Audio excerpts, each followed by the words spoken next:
मित्रांनो, नेकनूरच्या बाजारात आहे आणि ही आत्ता पिशवी घेतली सरळ इथून पुढे आता बाजारला जायचं. हे बघा गरिबांचे आपले फ्रीज, हे बघा माठवाले बघा कसे विकलेत तुम्ही माठ. 200 वाला कोणता आहे? हे 350 आहे का? आणि हे सगळ्यात मोठं आहे ते 900 रुपये. 900, 800, 700. हे सिमेंटच्या चुली पण आहेत. हे बघा बाजूला हे सगळे किराणा दुकान आहे. इकडे आठवडी बाजारामध्ये इथे किराणा माल सुद्धा येतो. आणि इकडे अशा पद्धतीने हे बघा शेतीच्या उपयोगीसाठी हे सगळं साहित्य घेऊन इथं बसलेले आहेत. तिथं ते झाडू, हे बघा पूर्ण बाजार भरलेला आहे. हे सगळे इकडे किराणा माल गल्ली. ही इथे मसालावाले भाऊ प्रत्येक बाजारात असतात ते. आणि पलीकडे तिथून पलीकडे ते खाऊ गल्ली. इकडे चपला बोटाचं हे बघा. पुढे हे सगळे भाजीपाल्याचं हे इकडे हे सगळी भाजीपाल्याची गल्ली आहे इकडे.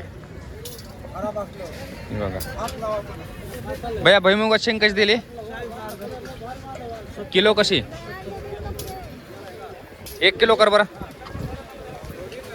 70 रुपये किलो. हे बघा टमाटे, बटाटे, वांगे, दोडका, शेवग्याची शेंग, कारले, हिरवी मिरची.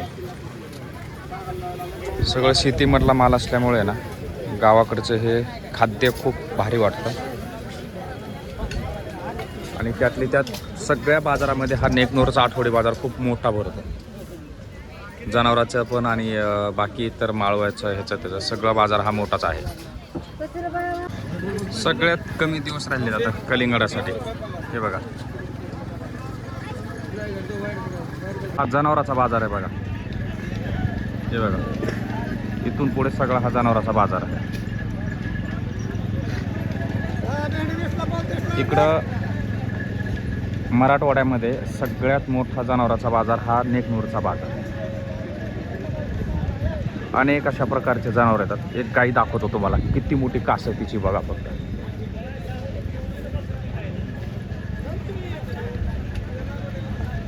हे बघा काय